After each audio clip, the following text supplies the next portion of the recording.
listening to Nightmare on Film Street.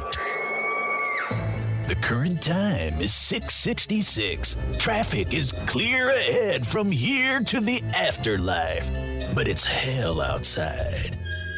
For the next hour, you're on Nightmare time. So, let's give a grave welcome to our hosts, John and Kim. Hello again, fiends, and welcome back to Nightmare Alley, the spooky little side street podcast in the regular Nightmare on Film Street feed. I'm John. I'm Kim. And we are joined today with the filmmakers of Sinphony, a Clubhouse Horror Anthology. Sinphony is hitting VOD today after celebrating its world premiere at the Brooklyn Horror Film Festival and the Nightmares Festival in Ohio, where we are right now. We sat down with the filmmakers to chat all things Sinphony, and this was kind of an interesting one because I am one of those filmmakers, so John got to interview me for once. Yeah, that was weird to be, you were on the opposite side of the table for that, but this has been a lot of fun to edit, and it was such a blast talking with everybody, hearing about how Sinphony came together on Clubhouse, like really organically. Like you guys really kind of yes-anded each other into making a movie. It's almost like you guys just dared yourselves to do it. It's such a weird, unique way to make a film. And to hear everybody talk about having absolute creative freedom to bring their own little spooky stories to life is a blast. Like, I mean, I've heard everybody tell their story several times now, and I never get tired of hearing it. Yeah, Sinphony was just one of those magical projects that I am just so grateful to have been a part of. A lot of you guys know that I have been writing kind of behind the scenes. That's been one of my big passions while we've been doing Nightmare on Film Street on the front side. And Sinphony, my segment, Do Us Part, is the very first project of mine that has seen release. So this is my directorial debut, my screenwriting debut, and it's nestled right in the middle of some really awesome, amazing shorts from a ton of talent. And in what may be the biggest interview we've ever done on the podcast, we got everybody to sit down and chat about Sinphony. If this is your first time hearing about it, Sinphony is a horror anthology, like Creepshow or Trick or Treat. The connective tissue between all of them is a song, and everybody used the same song as the inspiration for their short, but each song is a little different, and every time you hear it, terrible things happen.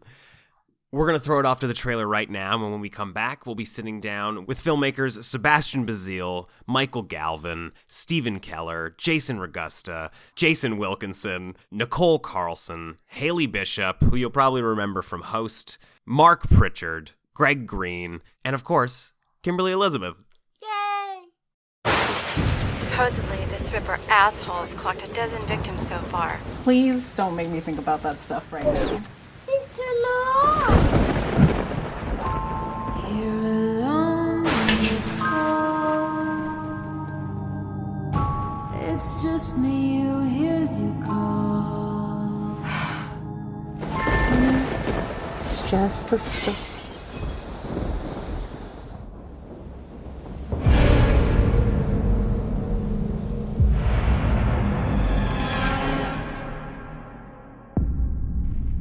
I don't think I'm gonna make it, man.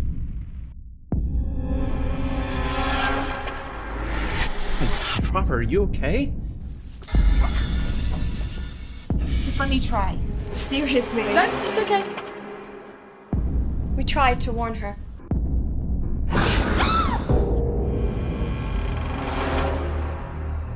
Perhaps it's time to head back.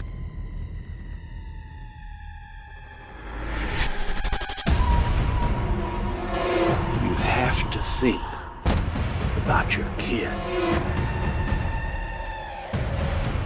Danny?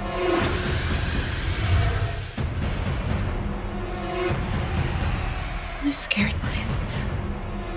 Something isn't right. It feels like something's taking control.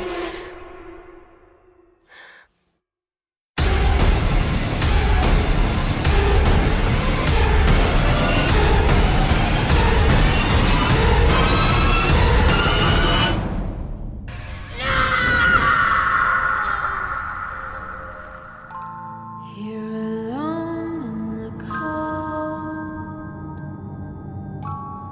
it's just me who hears you call.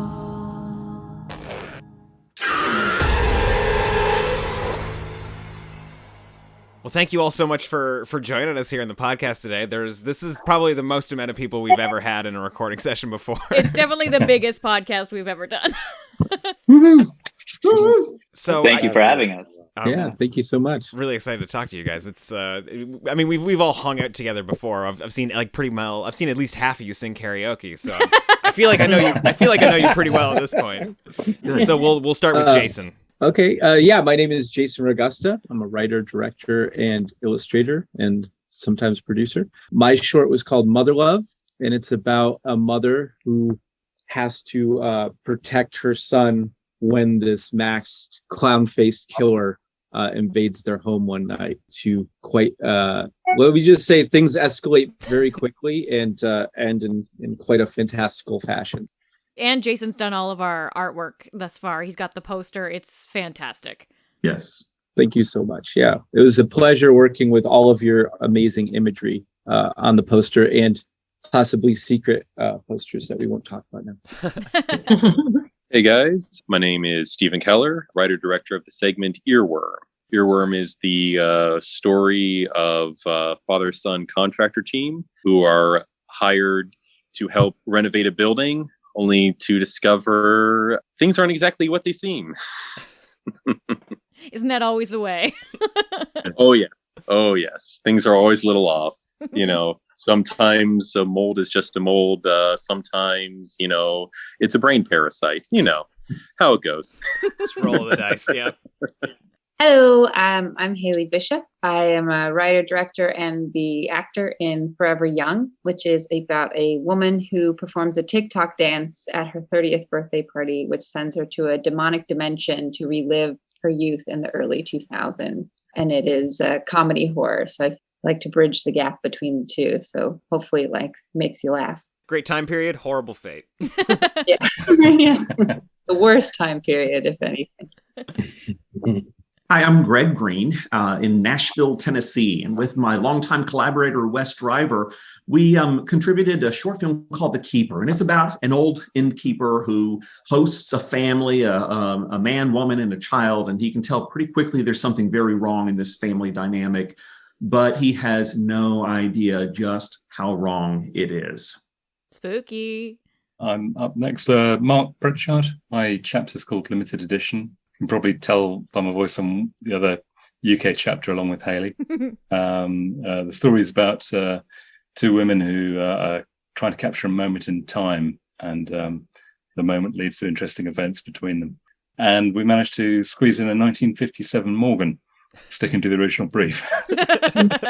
Oh, is that me? That's you. Oh, I'm Kimmy. I am a podcaster. I also wrote and directed the segment Do Us Part, which is about a couple who've broken up, but not by choice because one of them died. And it's about them finding each other again. Sounds so sweet. In the middle of a horror. It is very anthology. cute. It's incredibly sweet. It is very sweet. It is. I'm Jason Wilkinson, the other Jason, writer, director, filmmaker based out of Portland, Oregon. And I wrote and directed a short called Tabitha. It's a character study on somebody doing something bad for a good reason. And after botched robbery, a young woman bleeds out alone in her car while being terrorized by a ghostly figure. I'm Nichole Carlson. I contributed Maternally Damned to the anthology. I wrote, produced, and directed it. And my film is about a woman who discovers she's pregnant, which turns up a lot of maternal anxiety and trauma that she has experienced in her lifetime. And as the pregnancy progresses, she's not sure if something supernatural is happening to her or if it's normal pregnancy things. I just really wanted to explore a lot of the anxiety that I had as a mom and mix in a lot of the experiences that I and other moms in my life have gone through, because I think horror is such a beautiful way to connect with people and show that other people have those same fears too. And it was important to me also to have my lead end strong and rewarded with power. So I thought that was a really awesome opportunity. All right, Michael, Seb, what's your segment about? Well, Sinphony of Horror, I get it's the wraparound, segment that sort of ties all of these films together. And so, it's really sort of the origin of the reason that has caused all of these tragedies to happen amongst all of these different films. And then you just sort of find out, through this short, just how they're all tied together. I mean, that's sort of the nutshell without giving away. It's so short yet so to the point when you see it. So. Seeing some quiet thumbs up from the video screen. Seb, I think we probably, unfortunately, you're maybe the most shy guy in the group, but I gotta throw to you first. Like, you're kind of the guy who had the idea for the entire anthology. Boy. How did Sinphony come together on Clubhouse originally? Well, a good friend of ours, Dana Melanie, fantastic actor. She did her first feature by Dawn, and she reached out to me and says, "Hey Seb, there's this new app. It's called Clubhouse. You should get on it because I know you love Insidious." And I was actually speaking to the writer of Insidious and the director of all the Saw films. She was talking about Lee Reinhold and Darren Bousman. So a week passed, I didn't get on it because I was writing, because Mike and I were in pre-production for this film that we thought we were going to be doing in Trinidad and that I was going to be directing with the writer. So I was mostly doing work on that, but I couldn't do much. I had writer's block. And I decided to get on the app, but it was like 4:30 in the morning. And I ended up in a room with Jason Ragosta, both Jason, Stephen Keller and Kimi, I think, and all the other guys, Hank, aside from Haley and Nichole, because they came later on. And we're talking about horror movies. And I said, one of my favorites is Christine from John Carpenter, and we were all talking about it, and it was like I couldn't sleep 5 a.m. And I said, if you all write a 10-page, script, 10 minutes, I bet you I can get Mike on board, my partner on board, to get the money to make it. Half jokingly, by the way, I said that. until I got a script from Hank by 10 a.m. After we all log off at 5 a.m. and then 10 a.m. I got a script from Hank. And I was like, okay, I guess we're doing this. Of course, I reached out to Mike. Mike thought I was completely crazy. His first word was what? Well, 2 words. What's Clubhouse? And we should Zoom with everybody to make sure that they're actually real people before we start sending people money. I remember getting off Clubhouse that night at like 5 a.m. and I went over to John and I was like, I think I'm writing a movie. Yeah, that's what's so funny about it, because he's just talking to me about like this Clubhouse platform, and like he met all these people, and he just was like so adamant and had said with such conviction that we're gonna like produce this film. Meanwhile, I'm sitting here being like, what the hell is Clubhouse? Like, like who are these people? And like, wait, we're financing this whole project, and so my business partner's getting scammed. Yeah, I mean, like it was a little off at first, because we have a lot of other folks that come to us about projects and things too. So for me, it's just like this normal process. But the way that Seb was pitching this project to me, I was like, okay, so it's like 8 people we've never met before, randomly like on a new social platform, and we're just going to like finance all of this and go into production and do all of this stuff. And so, yes, it was a little jarring. I was like, yes, trust me, it's going to be good. Well, we did, right? It was funny. I said, trust me, it's going to be good. Because the idea was to make all the segments in cars. Because we were talking about cars, and I was talking about some of the old cars that I've had, some of the old Porsches that I've had. And I think Mark mentioned the car in his segment, and we were like, well, they should all take places in cars. And Hank was like, maybe mine can be on a truck. And then we switched that, obviously, to different, ideas. But yeah, that's how it started. And I was able to convince Mike to come on board and do this, because I think Mike was extremely bored, and we didn't get to make the film that we were gonna make because of COVID. They shut down the border in Trinidad and Tobago. It was like really interesting timing, because like Sebastien mentioned, we were in the middle of launching this other project. It was COVID, things shut down. And so this sort of was kind of also an interesting opportunity, right? But when I started reading the projects as they were coming in, and ultimately I talked to you guys, I was like, okay, this is actually something. This is something special, just because of, the ethos behind what it was. It wasn't just about, doing these cool scripts, but it was also about supporting new filmmakers and, putting that all together. So I think that's where the appeal really started to kick in for me. And that's when I was like, okay, fine. As COVID shut down so much of the film industry at this time, I think a lot of creatives who are used to working in film or theater or whatever, they're, any kind of these group, artistic experiences, a lot of them went to Clubhouse and similar places to find each other and, maybe didn't know what to do. And while, Sebastien, Michael, they're right. This was a random group of people, except for they had this affinity for horror films and independent filmmaking. And we sort of found each other there on Clubhouse, and we're all great friends now and big supporters of each other. So there was, while there was a lot of randomness there at the beginning, there was also pretty quickly, there's a vibe between the different creators and other folks that came around and really cheered us on in the Clubhouse community. So it was, I've never really sensed that sort of energy coming together so quickly. It was really a fascinating time. That's something that I definitely noticed with Kim, because I was locked out of the Clubhouse. It was a funny period because he's got a Google phone and I have an iPhone, and so I'd be like, "Hey, I got a Clubhouse meeting. I'll see you later." Yeah, like, "Hey, I know you're really bored right now because it's also a pandemic for you, but I'm over here making friends." That's right. And Clubhouse was iPhone only for quite a while. That's right. It was, yeah. The good old days. Oh.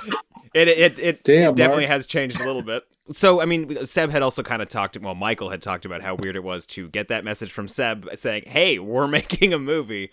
What was the general sense from everybody on this call when they first sort of got roped into this? Because, when Kim just sort of burst through the door and told me that somebody was going to give her money to make a short, I kind of just didn't believe it. Similar. I think it was similar. Look, I think we had reservation. Well, I didn't have any really. Seb dove right in. Actually chose. I felt like it was the right thing to do. I felt that it was right, and I bonded with everybody, and I felt like I knew everybody. It's the same thing, when Haley and Nichole came in later on, and I was really sort of kind of like, I was like, damn, I wish Haley was in that room as well. And then fortunately, one of the female filmmakers ended up dropping out because she had a death in her family. And we're like, okay, so I think that's where we get Haley. So I called Haley and I said, hey, you remember that, what we talked about? I think we can bring you into the whole thing. So I didn't have any reservation. I just trusted in the process and the filmmakers, especially after reading the scripts. And I was like, okay, so we're actually doing this. And so I felt, but look, I don't think any of you guys actually believed us until we started. Well, I guess even in the end, when we started doing the wires, I think. Once the production fund check cleared, I was a believer. I think that's the interesting thing about how this came about organically, is that there were all these steps along the way where things could have dissolved and fell apart, but everybody stepped up. Hank put in the first script in 4 hours, and then the rest of us had him in the next few days or a week. And then, we got responses from it. We did a writer's room. We got notes. We turned around the notes and got the scripts approved. And then, so there was a whole checks and balances process where both sides, I think, could see, oh, this really is going to be something. And then also having Mr. Mark A. Pritchard and Jason Wilkinson being like, give us the money. We're ready to shoot. They shot in like 2 weeks or something. Right, guys? Right. Yeah. But I'd like to add that I started getting relieved when I got a side email from Mike saying, hey, have you directed anything before and could you show me it? I was like, oh, good. Okay. Yes. There's some logic and sanity here. And I was lucky enough to have a couple of things to show. But that attitude that we're going to finance it and we're going to be responsible for taking it to the market for you, I can't tell you that that kind of courage is always going to get my best response. It's going to get magical. me to cash in Yeah. every favor I've got and really lean into it. Especially all of us, I would say we've all been trying to be filmmakers on our own independently. We all had different projects in different stages of development. And I think being part of the cog in the machine for however long we've each been in it is you've kind of learned that every yes in this industry is a maybe and every maybe is likely a no. So you're kind of keeping your expectations even keel and leveled and stuff. But this was so unique in that there was this weird synergy that every green light we blazed on through, anything that could have been yellow or red, just green all the way. Like we did the writer's room, like you said, we did all of the steps, and 3 weeks later it was like we were shooting. And then 7 months later, we had a movie. Yeah. It's pretty unheard of. Yeah, it's pretty crazy. And I love the connection of Nichole and your film, Jason. Like that's how she came on. They met her on your set, and that's just a brilliant story. It was crazy because Nichole had approached me, I think through Clubhouse or Instagram. She might have, I think she was working with somebody who I knew, and she reached out and she kind of asked for like a mentorship session to talk about horror because she was doing her first horror film. I forget if she asked or if I asked her. I just told her like, we're shooting if you want to, I think she asked to be a PA or something. And then she showed up and I'm looking around at my crew and like half of them are just sitting around the whole time. And I see this like blur and it's Nichole doing like the job of 12 PAs. She just worked so hard on set. And I think she really caught the attention of Mike and Seb on there. And then I'll let you guys tell the rest of the story because the rest is something you guys know about specifically that I don't. So, I mean, it was, Seb and I were trying to make all the productions or as many of them as possible. And I remember we were on your set. And I remember meeting Nichole and, how impressionable she was. And, I think in that process, we were shooting way into the night, as we know. I think Sebastien was like already passed out in like the first hour. He was asleep. We covered him in coats. And I was like, all right, I guess I got to keep it going then somehow. So I'm there, I remember seeing Mike last shot of our day, which was the coolest shot in the short. We just look at each other and we're like, yeah, we were both awake.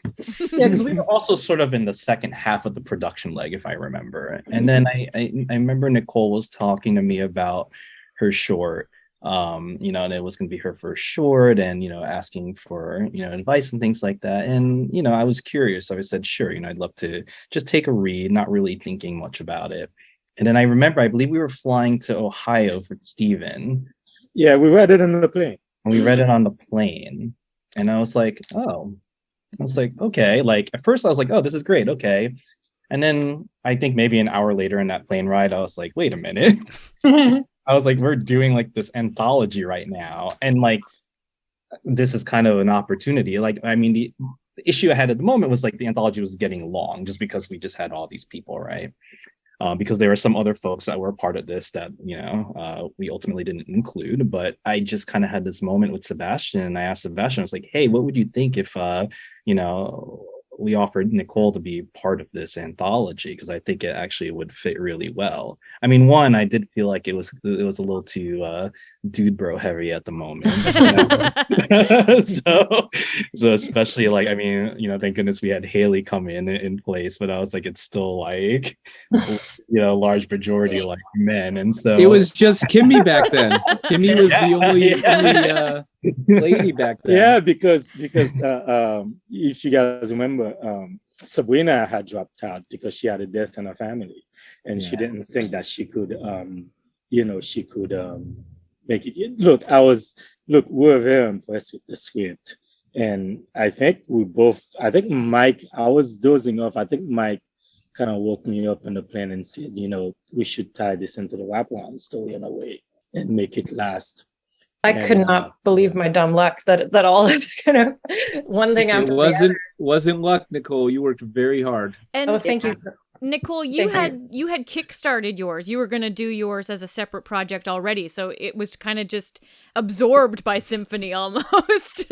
Yeah. I was working with a coach who was teaching me just the financial aspects. I've made a lot of very small projects, but this was like prove to yourself, Nichole, that you can get out there and start meeting more people and bring it to the next level. And so that was the goal. And I was listening on Clubhouse and I heard Jason and I'm like, oh my God, this guy, he's got the experience. I just need to know. I need to pick his brain. He's like amazing. So I looked around on his Instagram and learned a little bit more, and then gave him a call, and he was so generous with his time and advice. And then to go on his set, and I got to meet a lot of really amazing people that he knows that were there working, and ask them questions. And it was wonderful. I also met Baraka, another filmmaker in our group, and just the camaraderie there and the energy was amazing. And I just was like chit-chatting constantly about my film at the time. So if you're in my sphere, you're probably hearing about whatever it was. So yeah, it just feels super, super lucky to not only have met Jason and his team, but incredible luck to be pulled into this thing. And yeah, I had no idea about any of it really. And so when they're talking about, yeah, we're going to be, shopping for distribution, I'm like, okay, I don't know. We'll see what happens. I hope so. And by the way, no one should be surprised that the hardest working person on Jason's set, learning the fastest, is a mom. Okay. Oh. I wasn't surprised. It was Don't called ever Mother underestimate Love. the mom. The short's literally called Mother Love. So, I think it was keeping to the theme rather nicely. Yes. It was an absolute honor to be on your set. And thank you, Nichole, for all your hard work, because that blood wasn't going to clean itself up. She was doing everything. And there was you put a lot of it on the screen intentionally. I was like, on the more floor and on the walls. Just, if it could come out of a hose, it would have been there. But we didn't have the budget for that. But next time, I learned you wax the floor first to protect it. There you go. Always learning experience. That's a good tip. I mean, if anybody's going to give you a run for your money, Jason, on the blood, I would say other Jason, you had quite a lot of blood in your short. We had a blood pact between the two Jasons. That's what it was. Man, this is getting punny. I don't know. Yeah. Welcome to Nightmare on Film Street. I ruined a car. Wow. Really? And then traded it in 2 weeks later with no problem. It was crazy. They didn't ask any questions about the stains. Yeah. They didn't say a dang word. They didn't say shit. They didn't call the police. Wow. Yeah, no. I didn't even know that. Those are the things. Yeah. Those are the things I gotta know so I can talk about them on interviews. Yeah. It was. I had it detailed. Mondo. Yeah. I had it detailed and couldn't get the stains out of the floorboard because we pumped a lot of blood in there, fake blood. And I took it to the dealership 2 weeks later and got a brand new car. Nice. Wow. And so did you had a bunch of appliances. I don't want to talk too much about them, but there were some really cool special effects. Can you speak on those a little bit? Yeah, I'm really good friends with one of the hardest working special effects artists you'll ever meet. Her name's Christina Cordum. Her and I have been best friends for a long time. And I grew up as a creature kid and loving that aspect of makeup and knowing what practical effects or the value of practical effects over digital. I like digital. I like them to enhance, but I'd rather feel it and, get my hands on it rather than CGI it. So, we did some camera trickery. There's a cool shot that I'm proud of that I'd never done before. And we did some camera trickery and, I think it turned out well.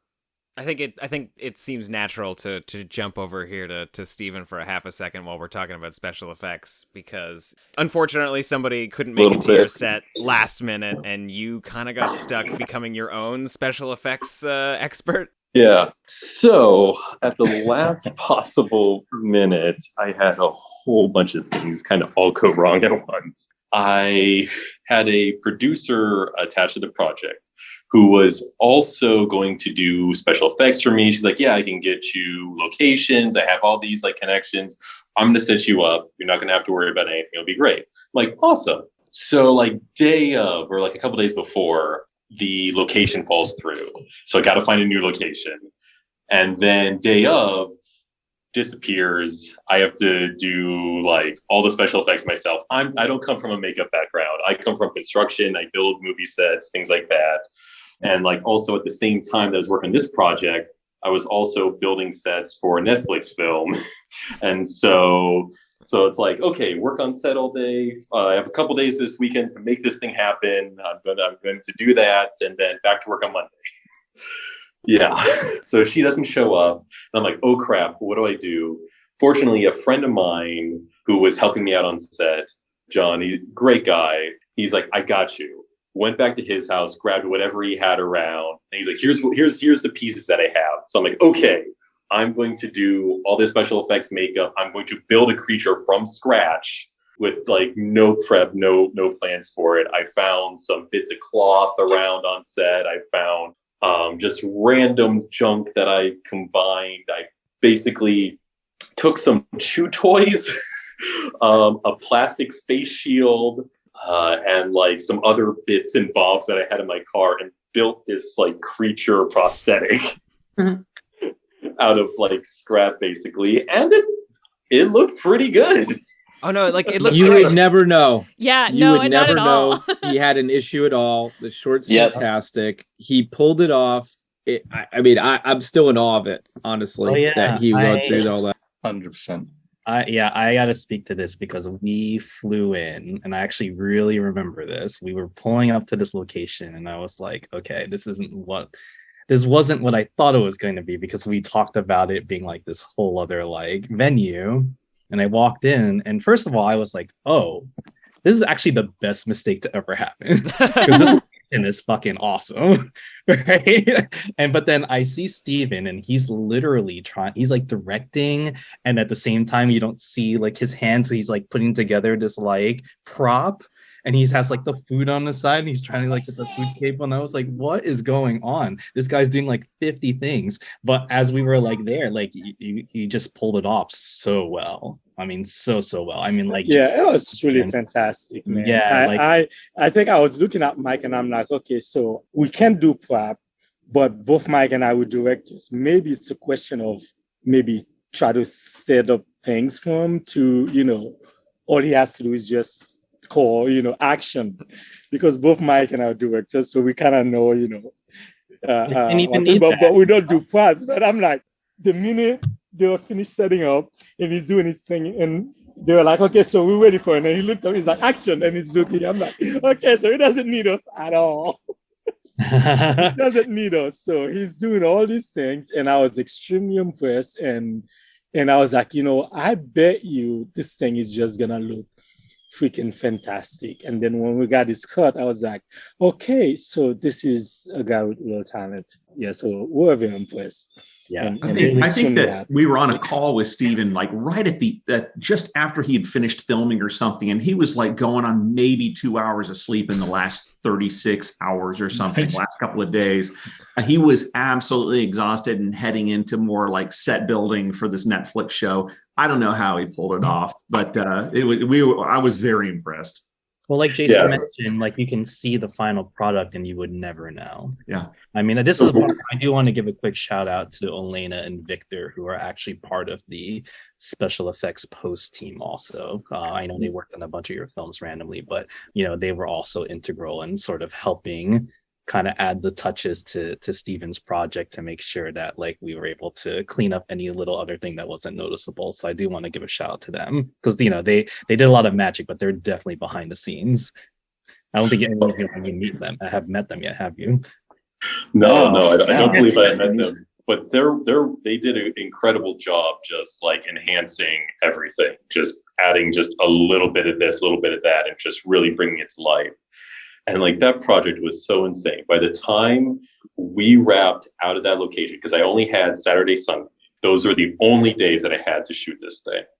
So by the time we wrapped out, I think it was about 3 a.m. and I had to be on set by 6 the next morning. And so got everything packed up. I just drove directly to set. My car still packed all the stuff. I think I managed to get like a half hour to an hour nap in the parking lot, and then woke up, walked on the set, and got to work for a 12-hour day. That is so crazy. Oh my gosh. Yeah. And then like editing it was crazy because, you know, I'd be on set 10, 12 hours a day building these incredible sets. And then it'd be like, okay, I have 30 minutes or an hour a day that I would spend working on editing, getting it as best I could. And then it was just like, it was kind of wearing me down a bit, juggling the two projects. And so I was like, hey, you guys are producers. Like, so I passed it off to like Mike and Seb. I'm like, can you guys like finish cleaning this up for me? Because I'm in way over my head right now. And they're just like, all right, we'll take a look at this thing. And they're like, oh, we barely need to change anything. Just clean that up and clean that up. I'm like, oh, okay. Yeah, it really didn't need that much work, you know? So like, I mean, we just finessed it and that's it, you know? Unfortunately, I've been an editor for 20 years. So like, it was one of those things where I was like, okay, let's take a look. But actually it was really great in the state that you had it in. So you got to give yourself credit for that. But Steven is one of my favorite jump scares. Sorry. He's a cautionary tale for not wearing too many hats. Anyway, I'll kick it back to the guy who's wearing a hat, Mr. Jason Wilkinson. No, I just wanted to say personally, it's got one of the best jump scares in the film. Congrats. Yeah, at our test screening, I loved the audible scream in that one scene because like somebody just got absolutely startled at the screening, and I can't remember who it was, but somebody in our group just yelled out, "We got one!" Dave McEnany. Yeah, I very much remember that. Yeah, Dave McEnany. Yeah. And you know, in terms of the anthology, it's followed up by your short, Haley, Forever Young, which has like such a cool fucking premise. I love it. It's so funny too. Was this an idea that you had already had before you were approached for Sinphony, or was this something you just came up with once you heard that, you know, everything was based on a song? Yeah, I got really lucky actually. I think because I think everyone in the group kind of knows Judd Shepard, who was in the room originally. When all the conversations about Sinphony happened. And so I've worked with Judd and I've known Judd for a really long time. And as soon as he heard that there was these guys that were looking to fund some short films, I had, in lockdown, like many people had done, I tried to spend some time just writing because I had finally the time to do it and also the stress to do it, but you know, the time to do it. Yeah, I wrote this a bit ago, so it probably isn't as applicable now, but it was the time when TikTok was really blowing up and all the teenagers were on TikTok. And then I started to see all my friends who are in their 30s on TikTok doing the dances and doing all the kind of things where at the time I just thought it was really funny to see all these grown-ups doing all this thing, trying to emulate teenagers. And so I had this idea of like, what if you got punished for doing that as an over 30-year-old? And then just had quickly written like a 2-minute short film actually for something else and sent it to Jed, and Jed, you know, gave me notes on it. And then Jed was like, you need to send this to Seb and Mike because they're going to fund some films. And I did, and they liked it. And then they said, can you make it in 4 weeks? And can you make it 10 minutes? Like, yes, you always say yes in these situations. And although I was really hesitant, I will say actually Mark is the reason, other than just being excited about doing it. But I said, I don't know, guys, it's a really tight turnaround. Like I've made films before. Like I don't want to make a bad film. And they were like, okay, talk to Mark. He'll help you. And I jumped on a Zoom with Mark, and both Mark and mine's now producer Tim.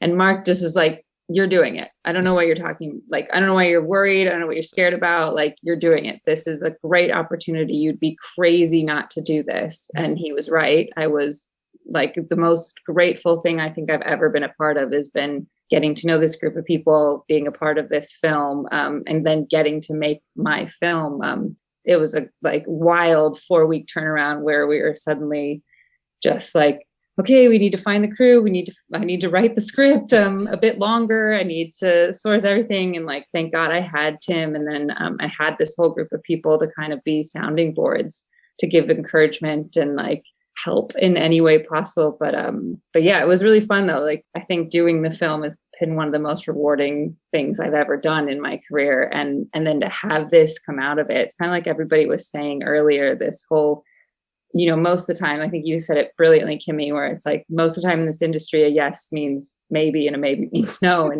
And you're just always waiting for the rug to be pulled out from under you. And the craziest thing I think about this whole process is that not one thing has been dropped. Like every time Seb and Mike have said, this is going to happen, we go, sure, okay. And then it does.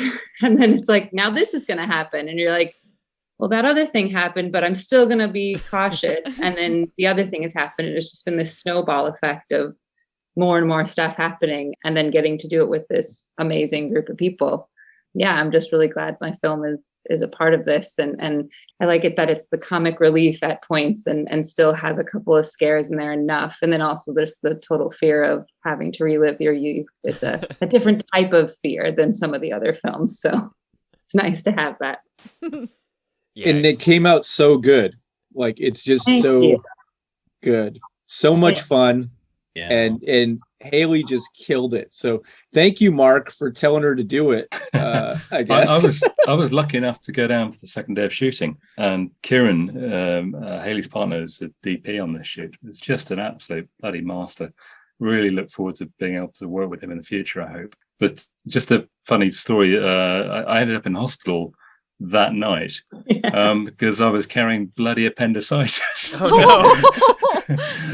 My stomach. Wow. I thought it was anxiety for Haley on the shoot. Just pain in my stomach. And I motorcycled 70 miles home with appendicitis. He had convinced himself he was so empathetic that he was feeling this. Yeah. He was just really scared of what was happening in the film. It just he physicalized his fear and then it became I was sneaking onto Clubhouse from the hospital, trying to find out how the other shoots were going. We were very worried about you, actually. We were like, wait, Mark has what? I didn't know. I didn't know until I got on Twitter. And that's when I was actually starting to get on Twitter, because I don't have a big presence at all on social media. I think after we actually made this little anthology of ours, that's when I actually got more followers. I had an Instagram for years I didn't use, or maybe didn't really know how to use it. And then I got on Twitter and then I saw Mark is in the hospital. I was like, what? What do you mean he's in the hospital? I'm glad you mentioned Haley's DP. Am I correct in remembering that you have a really long shot, like a really long continuous take? We do, yeah. And when this film starts, I mean, it's not, I won't say what it's about, but we've got like a 2-minute, I think, one take in the beginning, which I will say, I don't think I could have done the film without my partner, because, having access to your DP 24/7 really helps, especially when you don't have, when time is not on your side. So, highly recommend date your DPs, guys. It comes free. DPs, editors, or graphic designers, and you're in good shape. That's what you want in your partner. It's a truly fantastic shot in the beginning. And that, look, I wasn't on set, and I don't know, how many takes you did, but it's just quite beautiful. Look, the whole thing is beautiful. Everyone is segments is just beautiful in its own way. I saw J-Dubs. I'm like, damn, it's like the coloring was just breathtaking. And then I saw Kimmy, which was sort of kind of like off-white, and it was just a beautiful thing. And Mike and I were sitting and watching all this thing, and I'm looking at Mike. Mike was like, I think we might have something here. Oh yeah, that was one of my worries, when you aggregate so many people together that you don't even necessarily know at their technical level, right? And so, I was like, oh man, are these films going to be all over the place? Like, how much work are we going to have to do to like kind of normalize them? You guys really brought it. I'm really proud about that. I think there was just really one project, that didn't really fit at the end of the day. Not you guys, obviously, but it really kind of worked so well together. So I'm really happy about that. This seems to be And so then- much of the challenge of this kind of project is that you want to have the different voices, this good collection of independent voices, but you have to meet certain levels of quality and just technical specifications that have to match enough to pull together such a project. So to me, I mean, you guys were taking pretty extraordinary risk in taking on this entire project, and it worked. And you've got 9 new voices of horror, I think is how the marketing copy phrases it.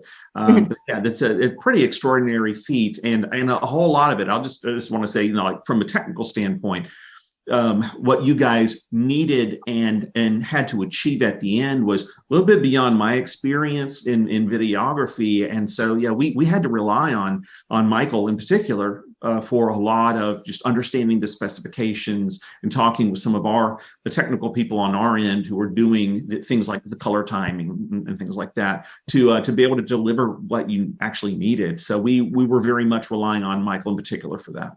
And also, I think all that extra time he had on his hands, not having to fix all of our shorts, he put into that amazing trailer, which paid off, I think, for us. He did such a beautiful job with that trailer.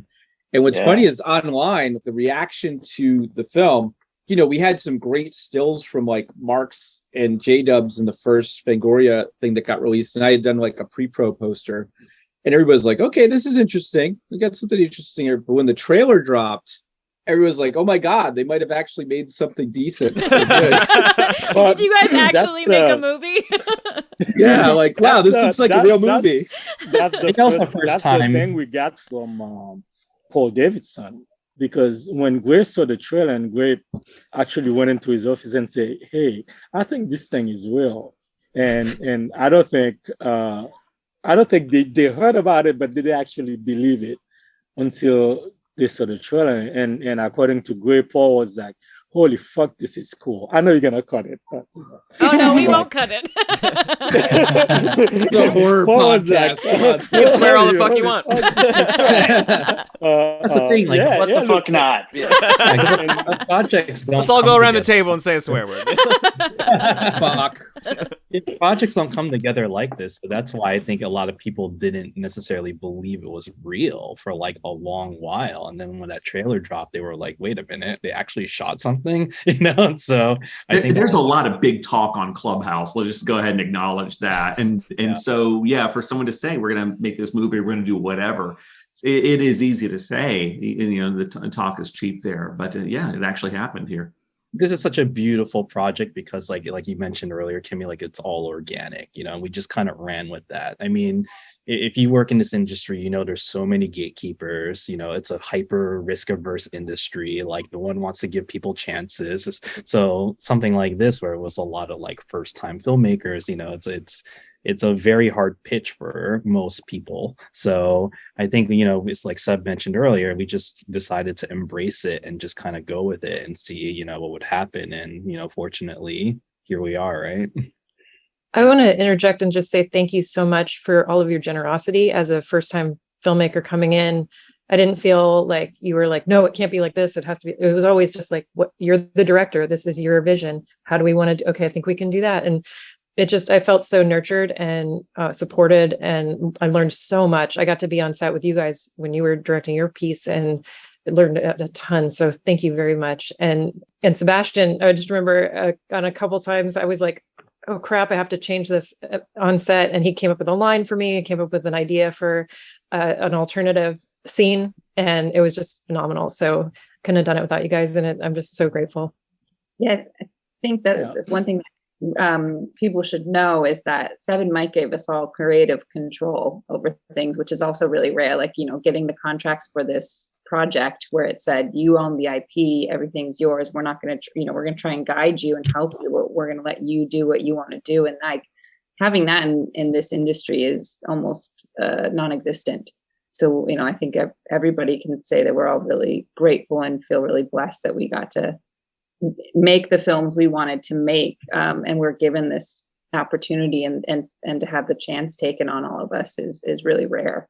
Yeah, and like every step along the way, they proved themselves worthy of the trust we would put in them. And you'd think it'd be like the opposite, like we got to prove that they can trust us. Well, no, they were establishing, Mike and Sebastien from the very beginning established that, we could count on them to be here for us and support us, and to ensure our creative vision, even in things like the coloring on our individual pieces. I remember interacting with Mike on the color timing, and while I know it needs to fit in with the overall look of the piece, he was concerned that in changing maybe some aspects of the coloring or some final polish on it, that it might not be exactly what Wes and I had in mind for the piece. So we had good conversations about that. And really that degree of trust and support is pretty extraordinary.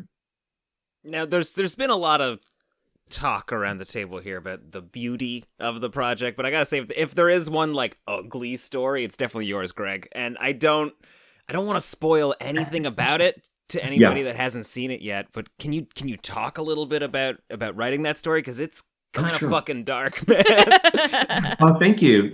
Well, I have I love horror fiction, and I read a lot of horror fiction, and am very inspired by that. And I love horror cinema. One of the films, especially during that time, that I was so impressed with was Anything for Jackson by Justin Dick and Keith Cooper. And I loved that they had just something that was unique. They had a relationship between two older people, and it was just such an interesting take on a horror story. And I thought, man, what if I had an older couple in a horror story? What would I do with it? And how would you really use the drama in their relationship and in the situation? And so I pitched the idea to my longtime collaborator, Wes Driver. We've been writing stuff together for over 30 years now, went to college together.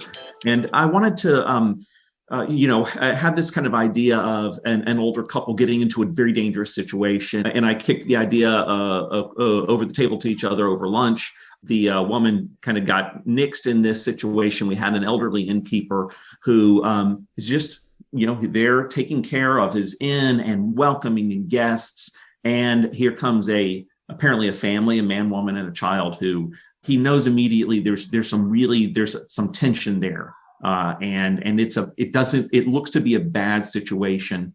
And he wants to try to help in some way. He's not trying to get in people's business. He's not a busybody, but this is clearly a situation where, in particular, the woman seems to be in danger, and he wants to help them out. So, as we typically do, I came in with a plot. We developed the plot together. I wrote a draft, he wrote a draft, and then we kind of rewrote together. And we have done that in particular for theater and for film for a long time.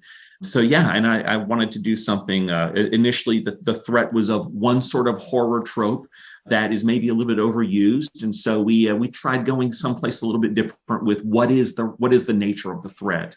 And one thing that Sebastien and Michael wanted us to do from the very beginning, one of their key instructions was give us a film that is scary and something that could be potentially turned into a feature if there were interest in that after this film gets out. So I wanted to make sure that we had something that was open enough that we could turn it into a full-length feature. And I think for all of our scenarios, there are things that we could do to, I don't know, I don't want to speak for that rest of you guys, but I got the plot for the full-length feature all worked out and probably As about you 20 should, pages Greg. of script. Honestly, got about 20 pages of script on it. Greg, So, even from the writer's room, I totally got the vibe of like a Tales from the Crypt episode. It's got that like the subversion that you expect and like creaturey stuff. I don't want to spoil it too much, but it gives me such Tales from the Crypt vibes. Oh, thank you. Absolutely. Thank you. Yeah, me too. What I loved about it was, look, one of the best and hardest things to do, as a writer, it's misdirection. I mean, you can try to do it, but you have to be able to do it well. When you can pull it off, it's a wonderful thing. Look, I love horror movies, but I'm not so much into the whole just the jump scare and all this stuff. To me, is if it can be a really good comedy, Forever Young, a really good drama, The Keeper or any of the segments, right, without the scare, that's when you have something good, right? The scare is just the icing on the cake kind of thing. And what you get from almost everything in this anthology is what you get. Haley, you didn't need to scare. Haley, Forever Young is freaking funny as hell without this guy. And that's a good recipe for a good horror movie. And then you add stuff on top of it. When you watch The Keeper, it's a very sad situation. It makes you kind of feel uncomfortable a little bit because of what you think is happening. Because all you need to think something is happening. And it's the misdirection that I loved about The Keeper. And that's why it worked. I hope the misdirection will work and that it'll scare people a little bit there, that they'll be caught off guard. But yeah, really what this is about, it's the horror here is about a woman in a horrible situation. And I think that's going to, that'll hopefully resonate with viewers. A lot of horror, especially, going back again to fiction, to horror prose, you don't get a whole lot of jump scares off of the page. You can do that to a degree, but generally it's just looking at how dark the human experience can get, how unsettling, and how do people deal with situations where the natural order seems to be subverted in some way. I think that what you'll really see out of The Keeper is some performances that are really dramatic, especially the role of the woman played by Karen Sternberg. She is fantastic in this. I'm really, really proud of how it turned out. And it's a little fun fact: the man, the woman, and the child in this film are actually a husband, wife, and their son. Oh no way! I love that. Got to use a very, very talented family. Karen Sternberg, David Ian Lee, and Beckett Lee. So a longtime theater family. They have got chops. That's so cool. And he has one hell of an ending as well. That ending, when the first time I watched it, I was just like, okay, this is cool. And then the ending hit. I was like, whoa, okay. The only thing is, I wish we shot this in the house of a friend of mine. It is a manor in Nashville, built in 1837. It is a gorgeous building. A nice red brick 2-story home, would have been considered very lavish at the time, and still just historically just a gorgeous home. And we were shooting in the room of my buddy Kelta, who's like 16, 17 years old, hardwood floors. And we were filming in this, and I wanted in the final scene to use a lot of blood, and we couldn't because we couldn't get blood on the floor.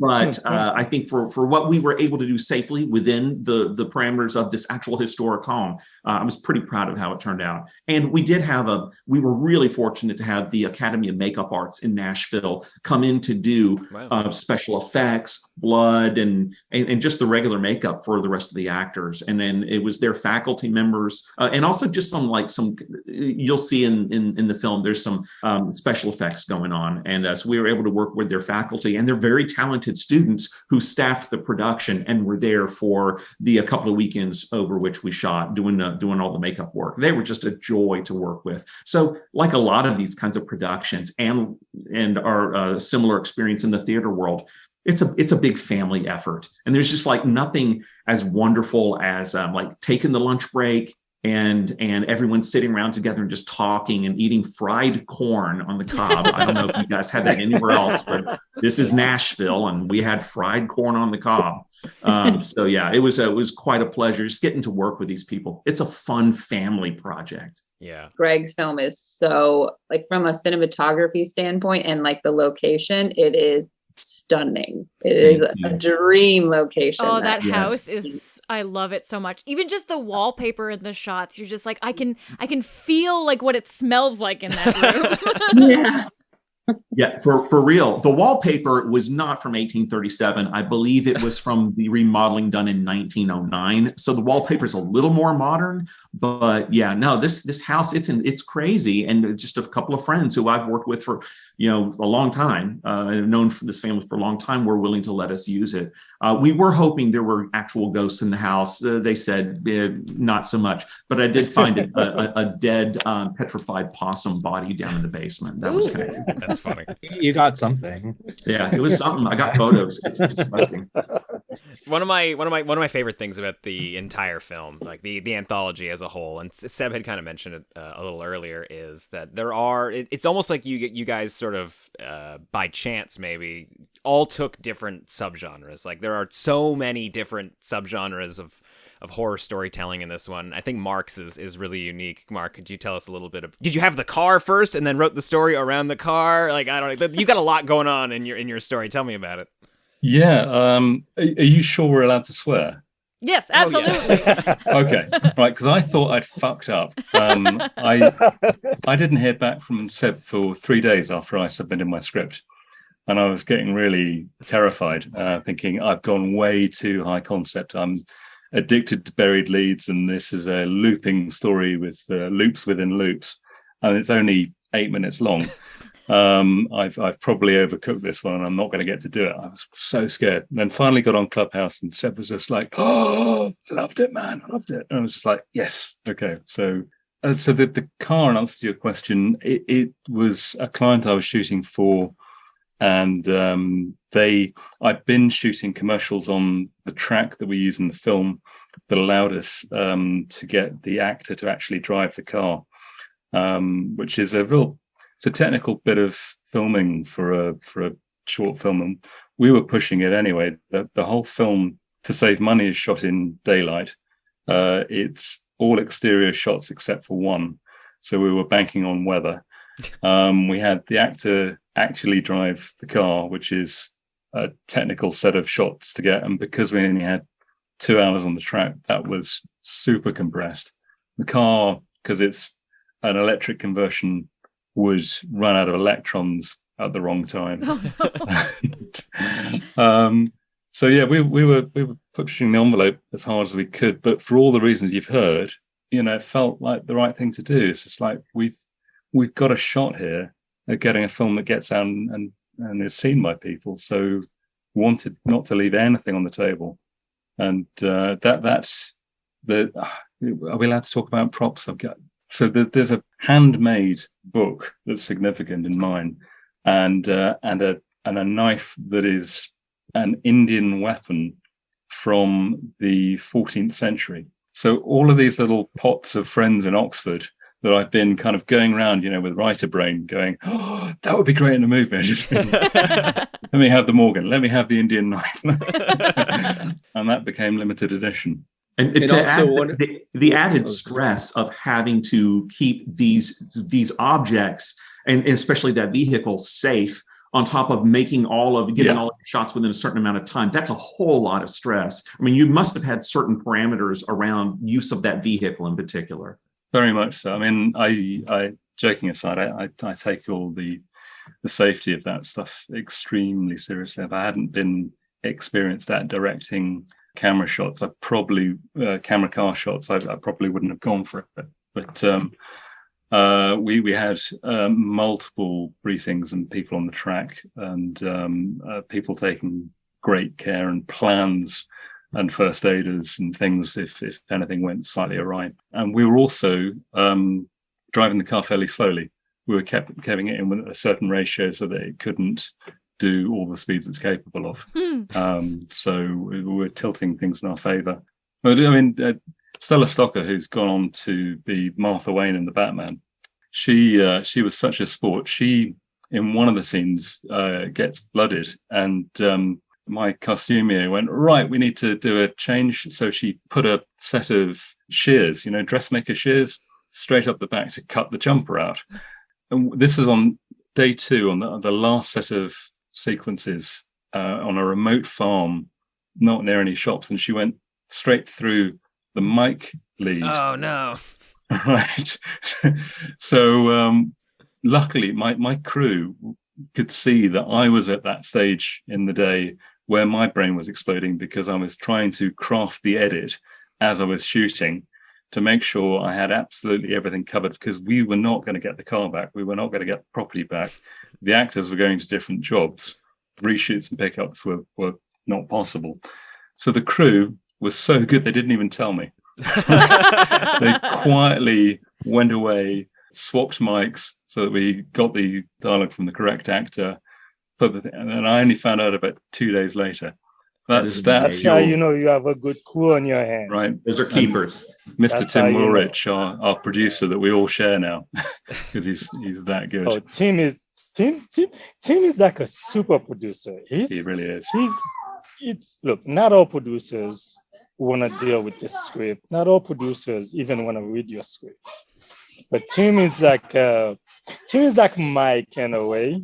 Well, Mike is like super because he writes, he directs, he produces, he does line producing, he edits. So Mike and Tim, those two guys are like, with Mike, I'm not quite sure what I would do without Mike when it comes to all those things. Because there are a lot of things I don't want to do.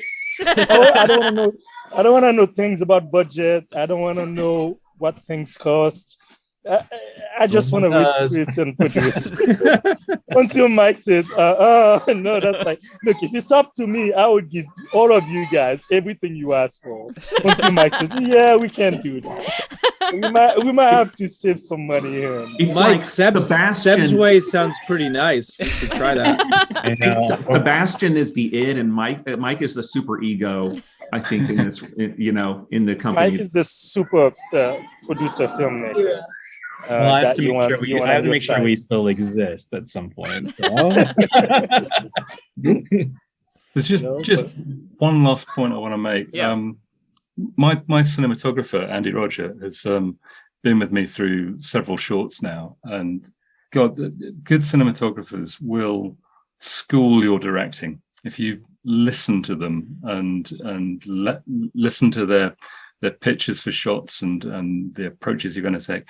This guy changed a black magic with some electricity to make it more like an Alexa LF. And if you're lucky enough to see limited editions part of Sinphony, if you're listening to the podcast, just check out, particularly on the driving shots, but the shots around Oxford. I didn't fully see what this vintage lens we were using did until we were in the screening in LA after Comic-Con, which is another story. The movement that's going through the depth of field in the wind on the farm day on the second day, I honestly cut it and I didn't know it was there. So if you can get a person who between cinematographer and your directors who share an aesthetic to help you tell a story and can use that craft to just pick those moments with characters. You'll see moments between Donna and Stella that still give me goosebumps, and I've seen that film more than anyone. Then that's large part down to my DP helping me tell the story. Sorry, I just wanted to chuck that in there. No, that's great. Yeah, I mean, I think there's two things we've learned today on this call. It's that you need to give people creative control, and you marry your cinematographer, right? Correct.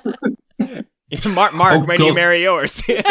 Well, no. So Lucy, my other half, she catered for the thing, but also, I mustn't forget this, she was a cast member. We got to the end of the second day and forgot about a cadaver. And I don't want to give too much away because it's going to actually give it away. But the dead person towards the end is my girlfriend standing in. I'll pass the baton on that. Who is also the karaoke champion of San Diego from our trip to phenomenal. Oh my god, incredible, amazing. That's fantastic. She's now a rock star, guys. She's got a band and everything. She's in a band. Oh, she's legit. Awesome. No shit. I believe it. She's been legit. People just know now. That's what's up with Lucy. That is true. So. That is right. true. Well, everybody, Kimmy, I think we're coming to you, aren't we? Well, just to actually piggyback on the giving credit where it's credit's due, a lot of my short is thankful to John as well, because he was a first assistant director, but he also was our COVID safety operator, and he was also our fetch this because we forgot to bring it officer. And honestly, I couldn't have done nearly as much as we got done in the 2 days we shot without him just running around and fielding like every single thing that came up. At one point the police were called because we were in another one of like Canada's lockdowns where there was no gathering or anything except for small business operations, and film I think was limited to like 12 people at that point. And we were in like our small town filming, and the police didn't even know the rule. And so John is there with like his screen shield on and his temperature logs and all of these documents being like, no, we can film here. While I'm in the other room, literally setting up a shot. Like it was hectic and crazy. And Yeah, you gotta have your spouse with you, I think. I mean, I'll take the credit, but mostly all I did was like get people coffee and shoo the cops away. That's just shoot the cops away. But that whole COVID safety officer, that was brand new. I mean, how many months had any documentation even been out there, or any recommendations from the Screen Actors Guild or whomever? How long had that stuff even been out there? And so you have this role that needs to be represented on your films. And you got to have someone to go and learn that. That's a real task there. It's you have to admire the flexibility and ingenuity of especially a small production company where there's no extra budget for that. And I wasn't supposed to do it either. We had a friend who is a paramedic who just couldn't make it. He was supposed to be there that day, but work called during a pandemic, so he had to go in. But yeah, it was we pulled every favor we could. I'm sure like everybody here on this call, post-production and production. Like we had friends just holding lamps, like other people, painting bananas so they didn't look like they were fresh. Like we pulled in every favor we could. Wait, is that a credit on the film, Banana Painter? I'm gonna look for that.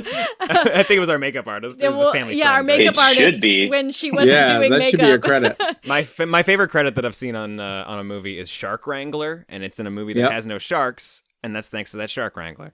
I've wrangled llamas on sets, and I've also wrangled seagulls. Oh, and wow. There's a trick to that, actually. Wow. If you throw down chunks of bread instead of little pieces, they hover in frame and they don't know what to do with it. They're like looking at it. And I got seagulls to hover to frame once. It was pretty funny. Damn, Nichole, you're not kidding. Like, we're just learning stuff from Jason nonstop today. Right? Wow. That movie is called Birdemic. Oh, you were on Birdemic? Oh, we need to get Jed here. Jed is an EP on Birdemic too, and I make fun of him. He cracks up. I am not affiliated with Birdemic. Oh man. Well, thank you all so much for taking the time to talk to us today. I can't wait for the world to see Sinphony, to see all of your hard work. It's an incredible anthology, and it's coming out at the right time of year. That's for sure. Yes. Who actually came up with the Sinphony, not Symphony? It's Sinphony. Who actually came up with that title? I never found. We kicked around titles for a while. I think we kicked around title for a while, and then I said I think because it's sin. She's sort of kind of like I don't want to give it up. There's an evil presence. There's an evil presence. Supernatural kind of thing, and I feel like it's all sinners sort of kind of like thing, and because of the music element also.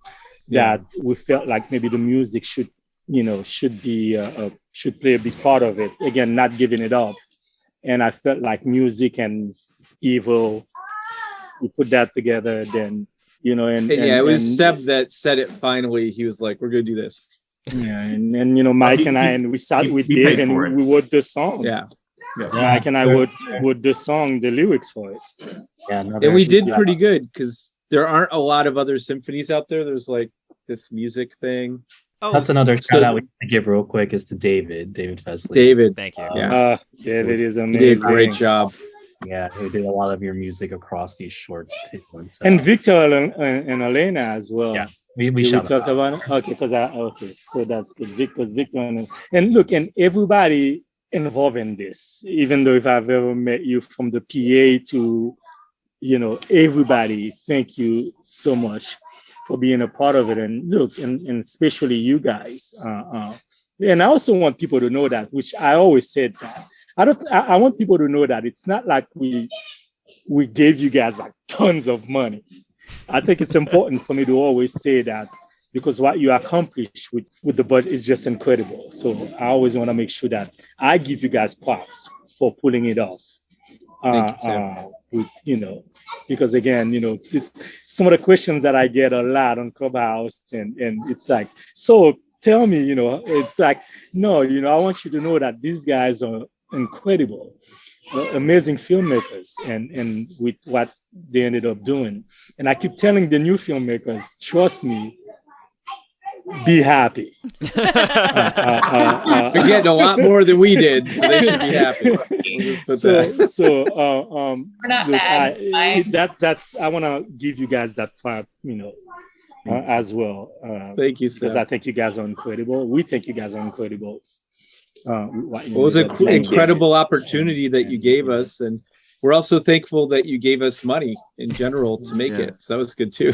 Yes, it worked out. And we do hope that people are going to get behind this film, that they'll watch it, and that they'll tell their friends about it, champion it, because this is pure independent filmmaking, and in this case by people who love horror cinema. So watch the show and tell your friends about it, talk about it on socials.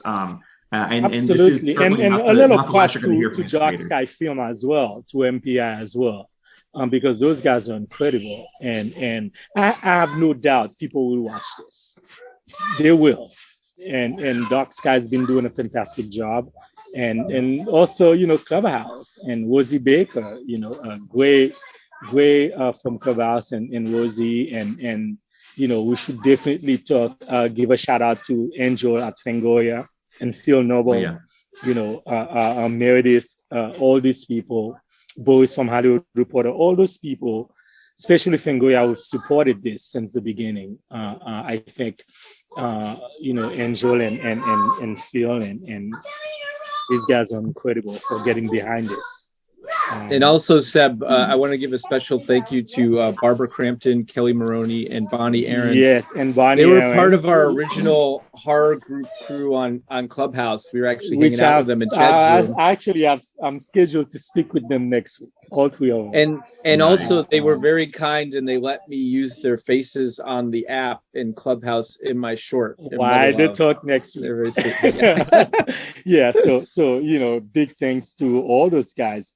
From Steve Barton to Jet Shepard to Alex Neuer, Josh Stolberg, all those guys been supporting this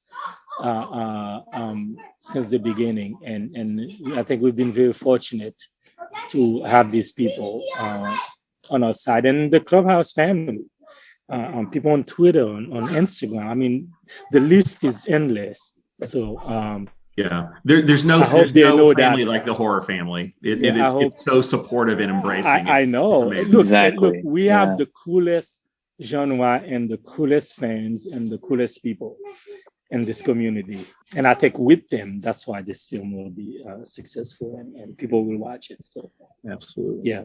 It's going to be really great just to get it out there and for people to see it, because I feel like we've been living with this secret for over a year, and we're just ready for the world to kind of see it.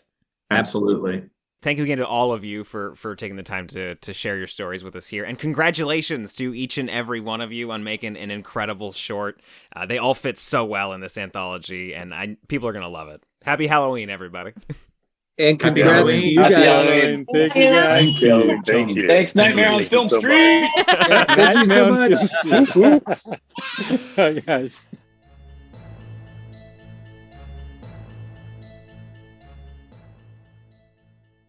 Thank you again to all the filmmakers behind Sinphony for taking the time to chat with us and share their stories. Sinphony is available on VOD right now, thanks to Dark Sky Films. It's also coming on day 21 of the 31-day horror challenge. Today's prompt is horror anthology. If you haven't figured out why we did that yet, I'm sure you're figuring it out now. And who doesn't love a new horror anthology right around the Halloween season? It's the absolute perfect time for a handful of fun-sized scares. You can rent Sinphony right now on all major VOD platforms like Google Play, iTunes, and wherever you rent your movies. Yeah, and share your thoughts with us on Twitter, in Letterboxd, in the Nightmare on Film Street Discord, at nofspodcast.com/Discord. If you're watching it this weekend, let us know what you thought. Let us know what your favorite segments were. We'll be back at you again next Thursday with the final chapter of our Rotten Pumpkins series, where we've been talking about the lowest rated films in the Halloween franchise. But until then, I'm Kim. I'm John. Stay creepy. It appears you made it out alive, but we'll get you next time. Help us to grow the horde. Leave a 5-star review on Apple Podcasts or wherever you subscribe. More terror can be found lurking on our website, nofspodcast.com. Until next time, stay creepy, fiends.